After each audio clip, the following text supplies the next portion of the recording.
ზუსტად თბილისელთა მსვლელები ვერც ამ ეპიზოდში მოქმედებდნენ ჩარჩა ხურცილავა. ხურცილავა იყო დარჩენილი. მაშინ როცა მთელი დაცვა ამოვიდა ის 4 ფეხბურთელი. 3 ხო. ჩარჩა ხურცილავა და სწორედ ამიტომ აღარ იყო პაულინიოზე თამაშგარემ მდგომარეობა და თავისთავად ის მნიშვნელოვანია რომ 4-ვე ეს მსვლელი უკვე საჯარო მომოედანში იყო თავისთან. თბილისის მსვლელებზე ვლაპარაკობ და მაინც გააკეთა თაუნსენდმა ეს ორიგინალური გადაცემა პაულინიოსკენ. დარტყმა კარის მართულებით 4-0.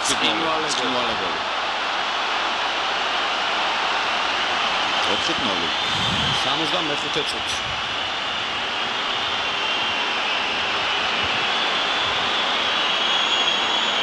როუზი გადანილი გოლის ავტორი. იმდენი ირბინა ახლა ამ როუზმა წინ შეტევაში ერთი გოლი ეკუთვნოდა. საგოლე გადაცემა მაინც. ეს იყო მაღალი კლასი. ამას შესრულება ქვია ახლა აქედან მარცხენა ფეხით ესე ტრაექტორი დარტყმა.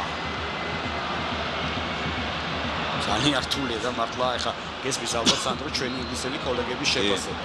ფანტასტიკური გოლი. ასეთია მათი შეფასება და ძალიან ძნელია როცა ჩვენ კარში გადის და ამას ვამბობთ, მაგრამ გოლი ამაზე. 0-4.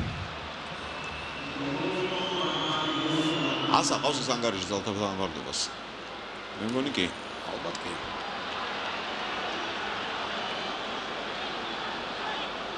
ალბათ ასახავს, რადგან მეორე ტაიმში როცა დინამო უნდა მოუმატოს, სამწუხაროდ ამას ვერ ახერხებს.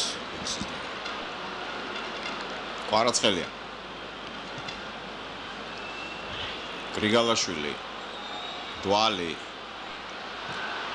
კაბულიკ არავის არ აჭაჭანებს აბსოლუტურად. არს გვალს მიაღებინა ხეირიანად და მე წაქცეულმა კაბულმა მოუგო პატრიკ